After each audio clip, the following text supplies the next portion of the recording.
of the wealthiest countries in the world. But the question is, how did it accumulate its wealth?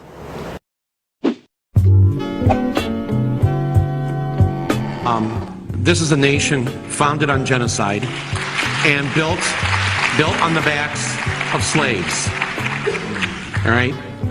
So we started with a racial problem. We tried to actually eliminate one entire race, and then we used another race to build this country actually quite quickly as a new country into a world power. This country never would have had the wealth that it had it not had slavery for a couple of hundred years. But I say to white people, look, you didn't do it.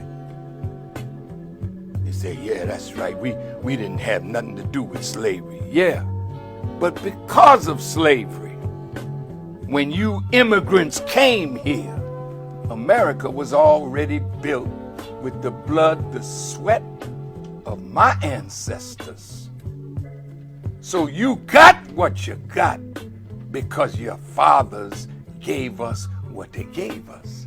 One mistake that's often made is showing how the South, the Confederacy, acquired their wealth off of the backs of our ancestors. And even then, it's reduced to just a few slave owners who saw a real benefit. No. Chattel slavery of blacks benefited the South, but just as much it benefited the North and all of America and its many European immigrants. Well, I want to see my longer hair. America's economic structure was propelled by its dominant export, sold throughout the world, cotton. This one crop provided over half of all U.S. exports earnings. And by 1840, 60% of the world's cotton was grown, picked, and labored over for free by our ancestors. These plantation owners were raking in money, accumulating great wealth, and never having to pay one dime to their laborers. But the North was just as involved. The North developed a variety of businesses that provided services to the slave South, like textile factories, insurance companies, shippers, and cotton brokers. But it doesn't stop at the slave owner or the businesses that provided the services to the slave system. Banks, yes. Bankers on Wall Street made millions selling goods to the South, along with giving loans and creating banks to finance Southern plantations. And much of this same wealth they still have today. Let me give you some examples. J.P. Morgan and Chase Bank admitted that between the years of 1831 to 1865, two of their predecessor banks, Citizens Bank and Canal Bank in Louisiana, accepted 13,000 slaves as collateral on loans that slave masters defaulted. One of the more successful banking families that built much of their wealth on the slave trade was the Brown family, more commonly known as the Brown Brothers and Harriman Company, which is the oldest and largest private investment bank. The Brown Brothers owned hundreds of slaves. This family dominated the cotton industry. They made a huge fortune by lending millions to Southern planters and cotton brokers. Another portion of their wealth came by renting and the sales of slave ships they sold to slave merchants.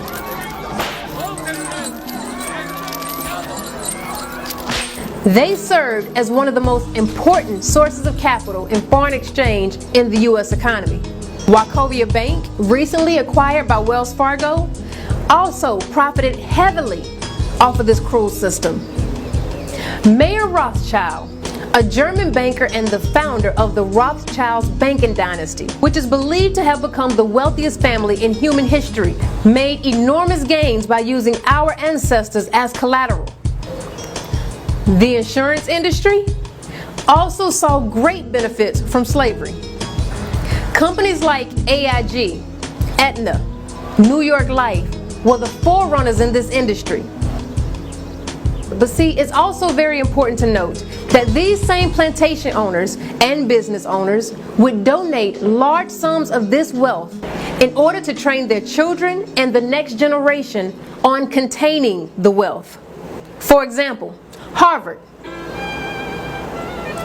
Harvard was built due to large amounts of money given by Isaac Royal, a plantation owner in the Caribbean islands of Antigua, who made a massive fortune off of his many sugar plantations. Yale was able to build its famous library and establish its prestigious scholarship program. Princeton. By the mid-1700s, many of its students were sons of plantation owners. Brown University. Named after the famous slave owner banker, the Brown Brothers. A large portion of this campus was built with slave labor. And these are just a few of the many institutions that was built with slave money. See, these men would be looked at as great businessmen, philanthropists. But in actuality, they were securing the wealth of their future by training and educating the next generation that would take over their plantations and their businesses, and even become government officials, responsible for creating laws, regulations, and policies that would keep blacks fighting for human rights and access to this stolen wealth for decades. For decades after slavery, blacks have fought against unequal education, which is a sure way of ensuring wealth disparities. We fought grandfather clauses to prevent us from affecting government in ways that could transfer wealth. Land grants, free land issued from the government that blacks were restricted from. The black codes, housing restrictions, redlining and FDA guarantee loans, predatory bank lending, convict leasing, which utilized black labor but does not transfer the wealth. I wish that I could say that this wealth disparity in America was isolated only in America, but it's not. All the wealth that was generated that helped to make Britain great, so-called, the British Empire, all of this came from enslavement and colonialism and ill-gotten gains. And it links to this modern discussion around inequality and the huge gap between the nations, not only in terms of Britain and Europe, but also the rest of the world, and in particular, Africa and the Caribbean. The truth is, this is the same scenario across every colonized land. Today, as a people, we fight for the Confederate flags to come down.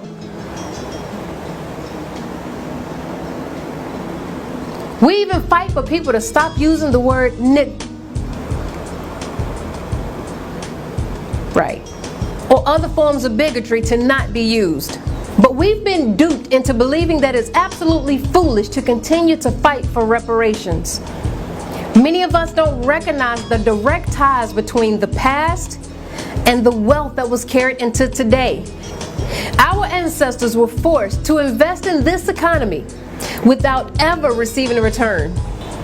Unlike Jews, reparations were never paid to slaves or their descendants to help balance out this unjustified wealth. But understand that the reason our ancestors were enslaved was not for the purpose of being able to call us right. It was not even for the purpose of being able to raise a slave flag.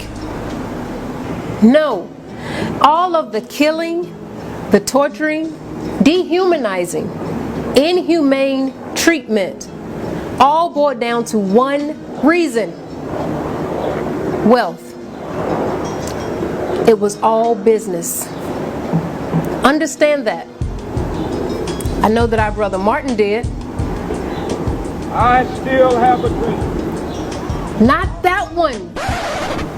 At the very same time that America refused to give the Negro any land, through an act of Congress, our government was giving away millions of acres of land in the West and the Midwest, which meant that it was willing to undergird its white peasants from Europe with an economic floor. But not only did they give the land, they built land grant colleges with government money to teach them how to farm. Not only that, they provided county agents to further their expertise in farming. Not only that, they provided low interest rates in order that they could mechanize their farms. Not only that, today many of these people are receiving millions of dollars in federal subsidies not to farm, and they are the very people telling the black man that he ought to lift himself by his own bootstraps.